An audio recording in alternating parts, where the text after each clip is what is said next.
అడుగు చూసావా? చూసావా? చూసానమ్మా. పైన ఎవరు లేరమ్మా. ఎవరు లేరా? లేరమ్మా. నేను మళ్ళీ వస్తాను.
చైల్డ్ సైకాలజిస్ట్ అలా చెప్పగానే మాకేం చేయాలో అర్థం కాలేదు అత్తయ్య. వీడు మాత్రం ఈ తాతయ్యతో మాట్లాడే ఆట మాత్రం మాడం లేదు. స్వప్న, స్వప్న. హాయ్ మోహిని, ఏంటి నన్ను లేపకుండా వెళ్ళిపోయావు? కాఫీ తాగుతావా? మా అత్తగారు ఎప్పుడూ తీర్థయాత్రల్లో ఉంటారు, అప్పుడప్పుడు మా దగ్గర ఉంటారు. మోహిని వాళ్ళ ఆయన మోహన్ ఒకే ఆఫీస్ లో పనిచేస్తారు, పక్కనే ఉంటారు. ఈ మధ్యన పెళ్ళైంది. నమస్తే ఆంటీ. నమస్తే అమ్మా. రా కూర్చో. మొన్న వీలింటికి వెళ్ళినప్పుడు కూడా అంతే. ఎవడో ఒక రాజు అనేవాడు ఉన్నట్టు వాడితో మాట్లాడడం మొదలుపెట్టాడు. అత్తయ్యకి ఇప్పుడే చెప్తున్నాను, మన విక్కీ కనపడని మనుషులతో మాట్లాడే ఆట గురించి. అది ఆటని ఎందుకు అనుకుంటున్నావమ్మా? వాడికి నిజంగా వాళ్ళందరూ కనిపిస్తున్నారా ఏమో. అవునమ్మా, చిన్నపిల్లలకి ఆత్మలు కనపడతాయి అంటారు. మీ మామయ్య నేను చాలా కాలం ట్రైబల్ ఏజెన్సీస్ లో పనిచేశాం. అక్కడ గిరిజనులు ఇవన్నీ బాగా నమ్ముతారు. ఓ 23 ఏళ్ల పాటు మంత్రాలు, తంత్రాలు, ఆత్మలు, ప్రేతాత్మలు, భూతాలు, ఎప్పుడు ఇదే గోల మాకు. మేం చూసినవన్నీ నువ్వు చూసుంటే మన విక్కీ ప్రవర్తన పెద్ద విచిత్రంగా అనిపించేది కాదు నీకు. ఈ రోజుల్లో అలాంటి నమ్మకాలేంటి అత్తయ్య? ఛీ, దెయ్యాలు లేవు, ఆత్మలు లేవు. ఉన్నాయి. ఏ మోహిని, కమాన్యా. ఉన్నాయి. మా ఇంట్లో ఎవరో ఉన్నారు. ఎవరున్నారు? ఎవరు ఉన్నారు? నా చుట్టు పట్టుకుని లాగి కోళ్ళకేసి ఎవరు మోహిని? ఏమో తెలీదు, నాకు కనిపించలేదు. Relax Mohini, relax. బాగా భయపడినట్టుంది అత్తయ్య.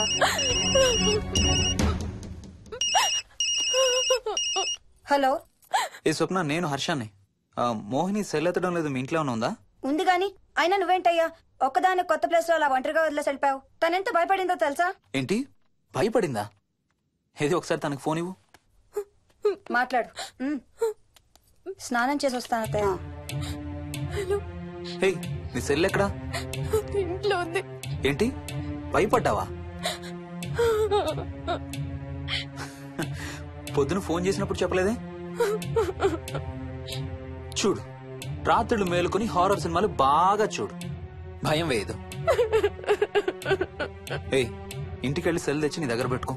మాటి మాటికి స్వప్నం చేస్తే బాగోదు. మళ్ళీ చేస్తాను.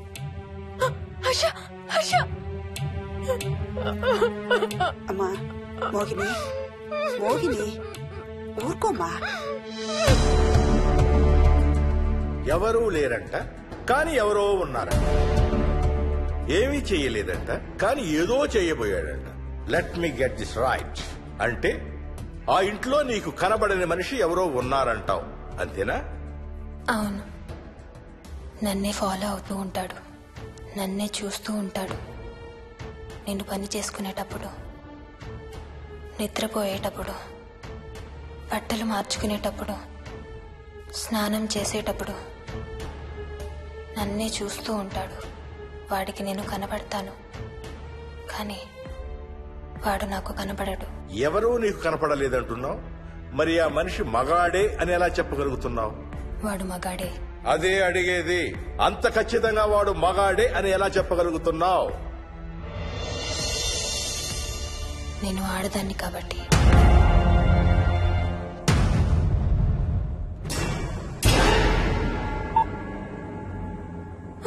మోహిని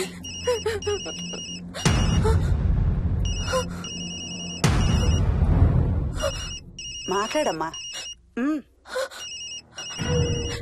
నా సెల్ నుంచి ఫోన్ వస్తుందంటే. నీ సెల్ నుంచా? నీ సెల్ ఎక్కడుంది? మా ఇంట్లో. మీ ఇంట్లో ఎవరు లేరు కదమ్మా. నీ సెల్ నుంచి ఎవరు చేస్తున్నారంటావు? పద మీ ఇంటికి వెళ్దాం. వద్దంటే అక్కడికి వద్దాము. నేనున్నాను కదమ్మా. నీ సెల్ నుంచి ఎవరు చేస్తున్నారో చూద్దాం. పద మీ ఇంటికి. వద్దంటే ఏం అవ్వదమ్మా. పద వద్దంటే చూసొద్దాం. పద. అక్కడికి వద్దంటే. చెప్పాను కదమ్మా నేనున్నానని. నువ్వు భయపడుకుంటారా? వద్దంటే ఏం అవ్వదమ్మా. నువ్వురా. నేనున్నాను కదమ్మా. రామ్మా. ఎవరు ఏం చేయరమ్మా. ఎందుకమ్మా భయం? నేనున్నాను కదా. ఎందుకమ్మా భయపడతావు? అసలు లోపల ఎవరున్నారో చూద్దాంరా. ఏమి లేదమ్మా లోపల. నువ్వే చూస్తావా?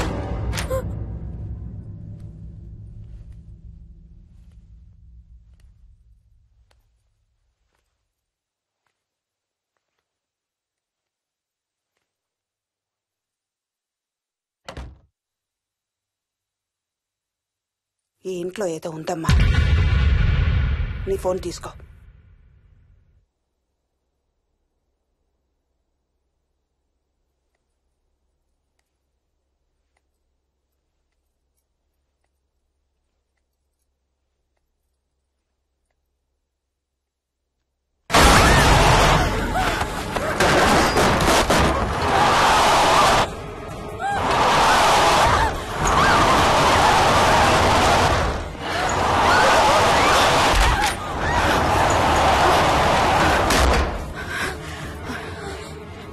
ఇదేదో బాగా కోపిష్టి దానిలాగా ఉంది.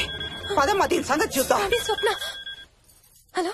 ఏయ్ మోహిని, ఏంటి మీ ఇద్దరు మీ ఇంటికి వెళ్లారా? అత్తయ్య గారికి ఒకసారి ఫోన్ ఇవ్వు. అమ్మా. అత్తయ్య, విక్కీ స్కూల్ నుంచి ఫోన్ వచ్చింది. ఇంటికి వెళ్ళిపోతా అని గొడవ చేస్తున్నట్టు. అక్కడికి వెళ్ళి వెంటనే వచ్చేస్తాను. అలాగేమ్మా. పద.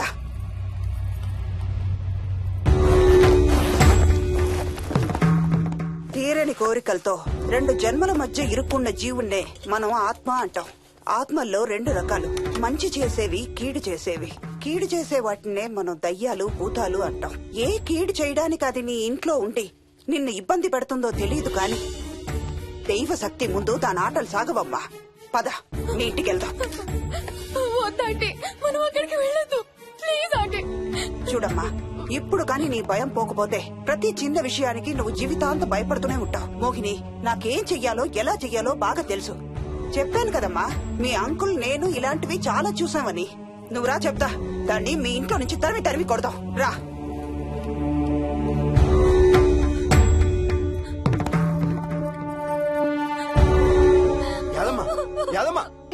ఏమైంది యాదమ్మా? నేను ఆ ఇంటికి ఇంకెప్పుడు వెళ్ళనయ్యా.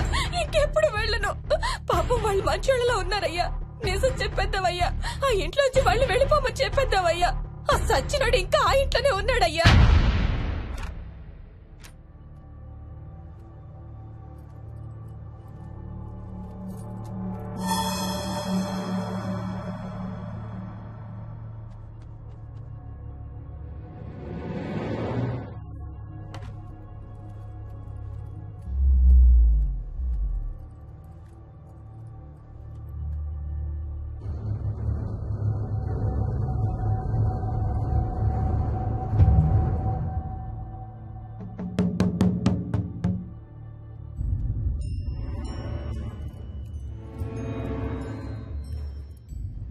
ఇంట్లో తులసి చెట్టు ఉందమ్మా.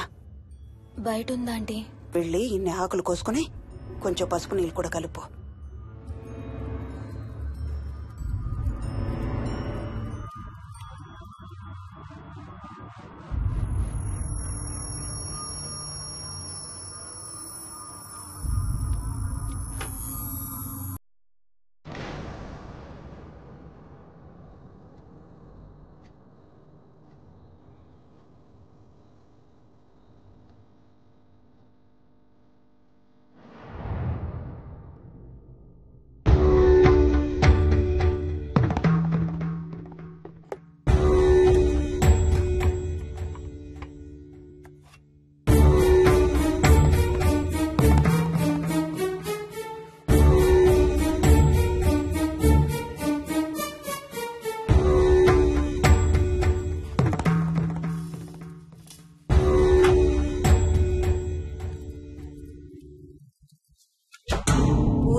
సర్వ వినాశం ఆంజనేయం ఉపాస్మహే. భూతం ప్రేతం సర్వ వినాశం ఆంజనేయం ఉపాస్మహే. భూతం ప్రేతం సర్వ వినాశం ఆంజనేయం ఉపాస్మహే.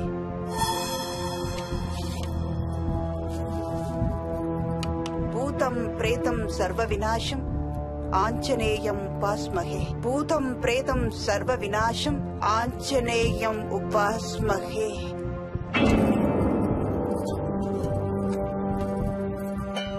భూతం ప్రేతం సర్వ వినాశం ఆంజనేయం ఉపాస్మహే. భూతం ప్రేతం సర్వ వినాశం